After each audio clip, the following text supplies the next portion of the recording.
بسم الله الرحمن الرحیم. زما نوم عبدالنصیر د عبدالمجید زوی د زابل ولایت اوسېدونکی.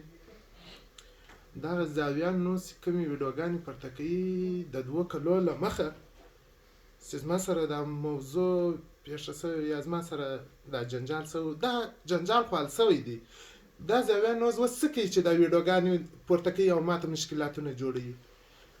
زما نه دا ویډیو د اوس ده او نه زما سره داسې کار شوی دی او نه شکر د الحمدلله زندگی می جوړه ده، ژوند می جوړ دی الحمدلله. خپله خواري کاږم، نور زه شکر د روغ جوړ یم، زما سره هیڅ مشکل نشته چې ماته زما په مپس خلک د ویډیوګانې پورته کوي وایي دا د اوس ویډیو ده. دا نه د اوس ویډیو ده، دا د 2 کلو له مخه ویډیو ده. زه شکر د الحمدلله دا د تی ما وینئ چې یعنې روغ جوړ یم، نه کوم مشکل راته جوړ شوی دی، نه کوم مرض زما سره اوس تر هغه ډېر ښه کوي، ډېر ښه کوي چې د چا سره نه دي کړي زما سره ښه کوي. شکر د په امن کې اوسېږو، شکر د کوم داسې هیڅ خبره نشته.